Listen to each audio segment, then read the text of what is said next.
Well, okay, we're back in court today. Even though they were a little delayed in getting into court, they were not delayed going to lunch. So here we are, day one of redirect examination, and I wanted to kind of read what redirect actually is because I was kind of confused today, and I'll let you know after I read the definition. Okay, so this is according to Wikipedia. Redirect examination is the trial process which, by the party who offered the witness, has a chance to explain or otherwise qualify any damaging or accusing testimony brought out by the opponent during cross-examination. Redirect examination may question only those areas brought out in cross-examination and may not stray beyond that boundary. The problem with today's... I don't know if it's a problem because... I mean, obviously it's not a problem because it happened, but it seems like they went over everything they've already gone over. They haven't really clarified that much. It's a lot of re-testimony, basically. I don't know if that's a word, I just made it up. But, that's what I felt today, that we were just going over stuff we've already gone over. And, that can get really boring. And it was really boring. Especially the way that the, defense attorney is going at it. He talks very slowly. And it's a very different change of pace than what Juan Martinez did. He was very rapid, very fast paced, very in your face, and this guy is more laid back and more slow talking. So it's like a total total night and day difference from what we're used to. I'm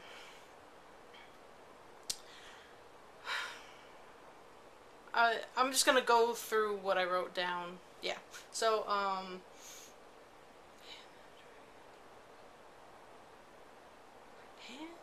I am sorry. Hand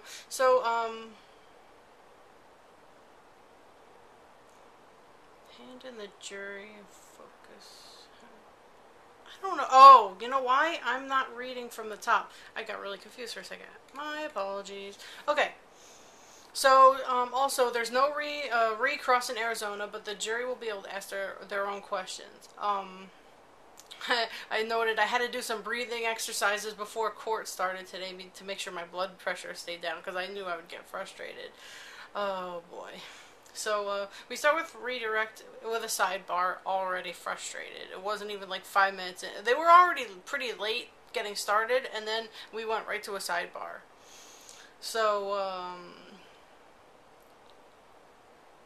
he starts off by saying you take like that a lot of the testimony by Juan Martinez was trying to say that that she didn't take personal responsibility for everything, that she blames like everyone else for this happening, and he goes into making her state like you were not forced to testify, that you knew that the lies would be called into question, and you chose to testify anyway, kind of saying like, I'm, trying to say she's taking responsibility for herself, even though she really hasn't taken responsibility. She'll say, it was self-defense. He was coming at me. The gun went off. She wouldn't even say, I shot him. She kept saying the gun went off, which is not taking responsibility for the fact that you shot him, but she's lying about the way it happened anyway, so that really doesn't matter. So she's not really taking responsibility for herself, and I don't think the jurors are buying it. I hope they're not. I hope they're like me, but you never know. Juan Martinez objected to relevance, and it was overruled. And then she, kind of just puts it out there that he was trying to kill her, so she was defending herself. He asks if she went into his home with the intent to kill him. She says no. He asks while she was there, did she make a conscious decision to kill him? She says no.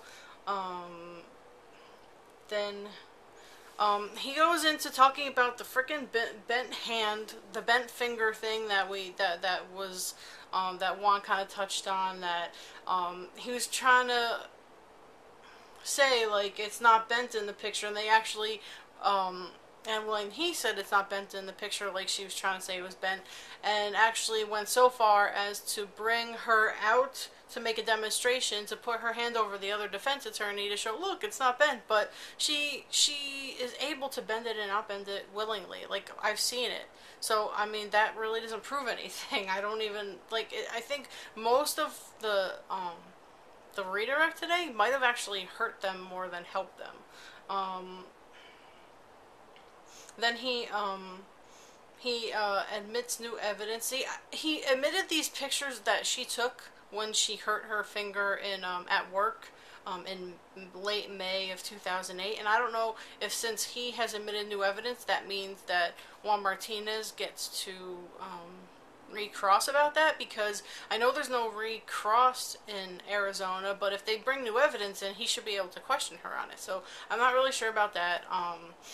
But she like cut her finger at work on, like, she says either May 31st or June 1st, 2008, which is a couple days before the murder, and she took pictures of it to like show her friends, like, oh, look what happened to me at work.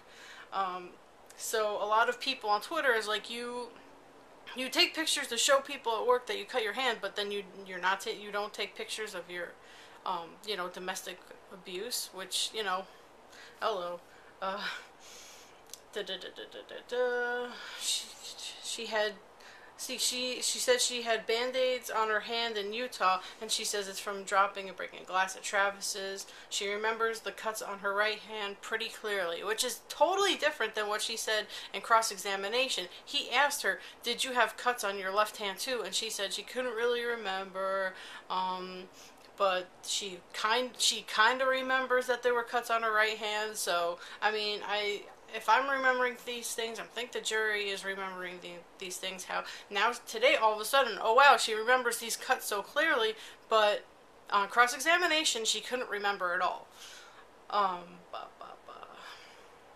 She says the broken fingers from January 22nd, 2008. And then they go into how he like had her on the ground and he kicked her hand and he broke her finger, but then he made a splint and he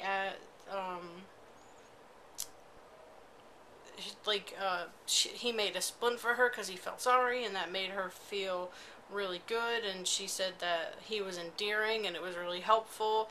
And I made a comment, I made a note to say, if she had a splint on her finger, then why did it heal bent? Because it didn't happen. She broke it while stabbing him. Anyway, so then he starts, he was going to talk about journal entries, but he couldn't find what he was looking for. He took a really long time. They were looking through things, they couldn't find it, so they went on to text messages. And I don't even know why he brought up the text messages, because there was nothing, it wasn't like really, anything wasn't really clarified with bringing up a text message. But I said, I'm no expert, but would an abused woman say so many wonderful things about a man she says was abusive towards her? She talks about how amazing he made her feel about herself. And then I said, I'm confused about how highly she talks about him, but she will still claim he had all these ugly things about him, and all of his abuse made her snap. She says she loved him because she loves all people, but wasn't in love with him right away, but she was baptized into the Mormon faith 2 months later. Because he asked her, were you in love with him right away? Was it love at first sight? She said, I love all people. So he automatically was in that category of love, but she didn't fall in love with him until later, which is like, no. I'm sorry. If you meet someone and then you decide to be baptized into their faith, you're in love with them. You're crazy, first of all, but you're in love with them. In April 2008, she had an unconditional love for him, but those things that he was doing outside of their relationship and the way he spoke to her, which she says what she's talking about when they fought and he kicked her finger, she wouldn't want to marry or have kids with a man who would speak to their mother like that. He shows what she wrote to him at his memorial service, and there's tears. And they talk a little bit about what she wrote at his memorial service, but it's not anything new. She's just saying she loved him so much. Like, she kept saying all these wonderful things about him. Yeah. So it's nothing, I don't think it really was clarifying anything that happened on Cross. Then Elizabeth Irwin, who I spoke about last week, She notes that the jurors are looking back and forth between Jodi Arias and the letter she wrote at the memorial. And I said, she's sitting there saying all these wonderful things about him, saying how much she loved him even today, even the day she murdered him, and all the time in between. I get there trying to show it was a split decision, not a, like a rapid thing, like self-defense reason why she killed him. Nobody believes her. You brutally mutilate the one that you love. So, see, I understand what the defense is trying to do here, but I don't think it's doing anything. She's still saying so many wonderful things about him, and nobody's, nobody's getting that, that would be a reason for him to go after her. There's no reason for it. I said I should note that Juan Martinez's fast-paced oh, I already said that. He had her up on a pedestal. He's like, so he had you on a pedestal and then on the ground. And there was a couple, like, objections, how he was like, because then he said, and then he kicked you. And there was a couple, objections, and she was like, restate your question. But he got it out, trying to, that big moment where it's like, oh my gosh, I can't believe that, trying to get the shock value, but I don't think it had an effect. I also feel that she has testified everything that we have already gone over today, so I don't really know if this redirect is having any effect. I feel like I'm taking crazy pills. How can they turn a redirect into a redo of the whole trial? She says they were single and free to make their own decisions. Yeah. So yeah, he's like, so, you were single and free to make your own decisions. He was going into, like, how he didn't have to, like, talk to you about if he was going to date someone else or anything like that. And she says, no, like, not really, but morally, that he should have, but he didn't have to. And I think that really helps the prosecution, not really helps her. I think everything today so far has helped the prosecution more than, you could see how, yeah, okay, she loved this guy, but you could, okay, then if you lose somebody like this, that is a reason to want to kill him, to keep him for yourself and not to have anybody else have him. So they go into that she wasn't allowed to be confrontational with him. He would verbally snap back at her, which began to instill fear and intimidation. So basically, she's saying that he would get verbally abusive with her, but not physically, and that's why she couldn't, confront him about things. I don't know about what things. I don't even know if it's true. I never met the guy, so I can't say if these things are true or not. But there's no evidence that he was this horrible person that she perceives him to be. So, and then I kind of said on Twitter, I said, you're not allowed to be confrontational with him, yet you pointed, she says she pointed a gun at him, as, that's pretty confrontational, to point a gun at someone, when she could have easily gotten away. So, they note one juror in Jodi Arias' trial has hand on chin and eyes closed. The second juror also has eyes closed. They don't seem interested right now.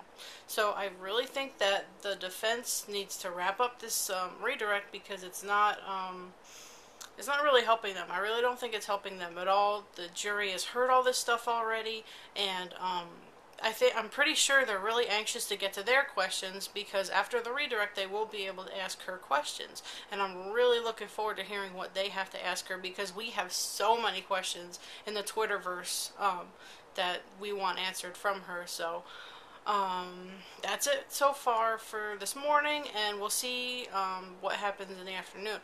I was hoping they would only have redirect today, but the pace that he's going, I don't think it's going to be done today, which is really annoying. I just think the longer that this is dragged out, the less the jury will be interested in what they all have to say, which is, I guess, not a bad thing, but you just never know. Because some of the major points that Juan Martinez could have brought up last week could get lost in their minds. So I think that they really need to move on and get the experts talking, because I think that testimony is going to be really important to prove that the way she says things happened didn't really happen. So Yeah, that's it for this morning. We will get back in when afternoon session's over. Okay, so we come back from recess, and he starts out by talking about what she meant when she said Travis was still courting her, and she says because he paid for her to move there and that he wanted her to be with him on his birthday. She knew they weren't boyfriend and girlfriend though. He keeps going over Travis and whether or not he is a virgin before they met and their sexual history. The whole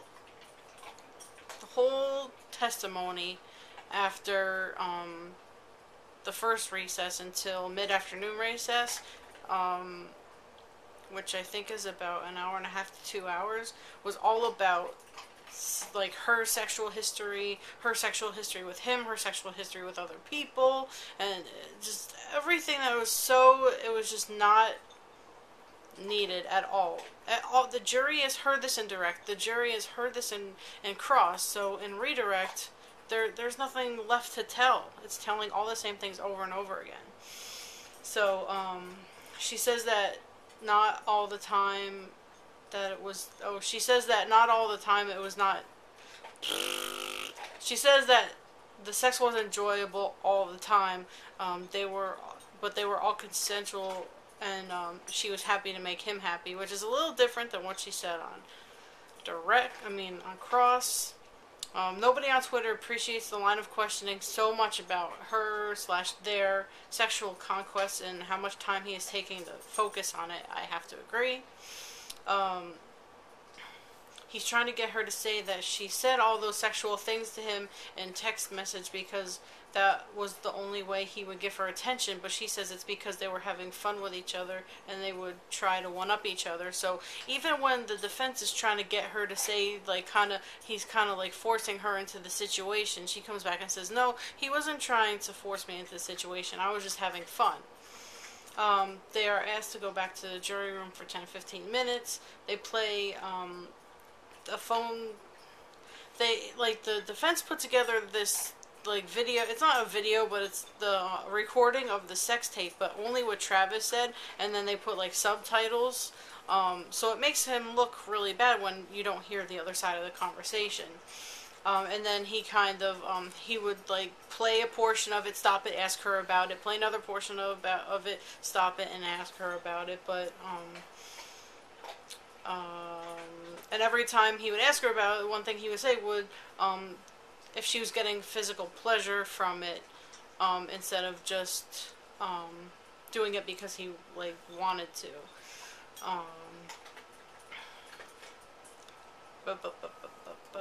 He asked if she's getting physical pleasure out of it, of the different sex acts as she did with him, and she was comfortable with all the things that he mentioned. This was all just fancy talk.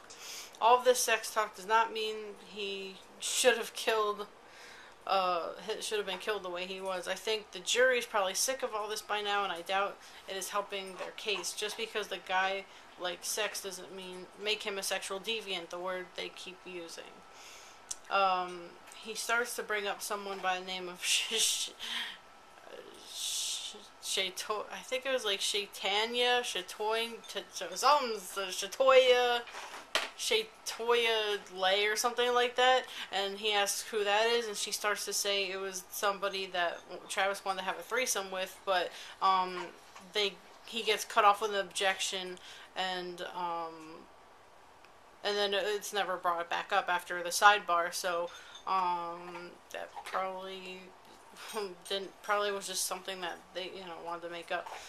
All this sex talk is not important when it comes to talking about fearing for her life and having to make another person's life oh my goodness, I cannot read today. All of this sex talk is not important when it comes to talking about fearing for her life and having to take another person's life in self-defense. So then we have a little bit of a recess because that threesome talk went into a sidebar, and then she said, okay, we're gonna go into a recess. Then the last part of the day, he starts talking about the journals, which I feel in cross-examination was talked about way too much anyway, and that was already boring, and then we're going into the journals again. So he shows the she shows the jury where there are pages ripped out of the journal. She says they were torn out because she went on about suicidal thoughts, and others were torn out because she talked about John Dixon. She says Travis had read her journals, which has not been brought up before. Juan Martinez even asked her in cross if she had any reason to think her journals would not be private, and she said no. She talks about the laws of attraction, which is a reason why she didn't write negatively about him. She says she didn't write negative about Travis because something negative could come back at her. Come back to haunt me was the quote. I don't really know about the laws of attraction, so I can't really comment on them. And how it pertains to what she says. So he tries to admit evidence, stating it was one journal entry, but Martinez objects and states there are 3. I think all of this doesn't matter, showing nothing about being fearful for her life again. And then, since this is new evidence being brought in, Juan Martinez asks to question her about it. So he, he rapidly asks her question after question about the entries. If she highlighted it, if she wrote notes on it, if any of it mentions Travis. The way he practically jumped up from his seat and immediately rattled off his questions was just such a refreshing change of pace from the much slower defense. Everyone on Twitter loves it. If we were watching this in a stadium, he'd have a standing ovation. And more of reading of journal entries. She writes I didn't write down everything that she wrote because, as I said, I don't think this has anything to do with what they should be talking about on Redirect, but one part of it says, all of my darkness is a result of my own creation.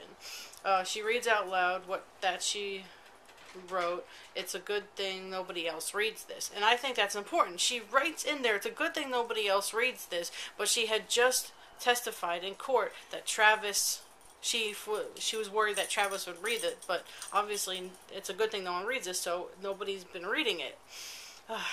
It's very, very, today was very frustrating. She wrote about the range of positive to negative that she feels when she's with him. That was her words of explaining the whole little blurb that she read, because I didn't feel like going into it. She wrote about suicide, and then she says those positive and negative things are not the cause of her suicidal thoughts. She said they were the trigger, but not the cause, which is kind of the same thing, but I think she really doesn't want to admit to that they might have been the cause. I don't know where these phantom entries have come from. And then, as I did with the with Juan Martinez and people saying negative about how Juan Martinez was doing things, I did pay attention to see if anybody was actually for how the defense was doing their redirect, and there was one entry saying that the defense did a good job. So I am not biased. I take both sides. So somebody wrote, strong redirect by the defense, doing a great job recovering from the hammering Martinez laid on her. So I guess we're going to leave with that. And I will see you guys tomorrow. And hopefully we'll finish the redirect tomorrow. But it doesn't look like... Oh, you know what? I might not do a video tomorrow. I'm not sure. I'm not going to be home for a lot of the day. I'm going to a hockey game. So if anything, I can maybe look on some notes about what goes on tomorrow and then do a video the next day. We'll see. I know everybody really likes these videos. I don't want to disappoint, but I'm not going to be home for a lot of the day. Yeah, we'll figure something out. So yeah, but as I said, I feel like this redirect is going to take at least all week because of the pace he's going. He's not even close to talking about the murder, I don't think. And it's going to be really frustrating, I can tell. I really wish the judge would take charge, but it's her court, right? So, see you guys tomorrow. I just forgot, I wanted to put in a picture that I took of myself, kind of my reaction to hearing all the sex talk again. So, I'm going to put that in right now.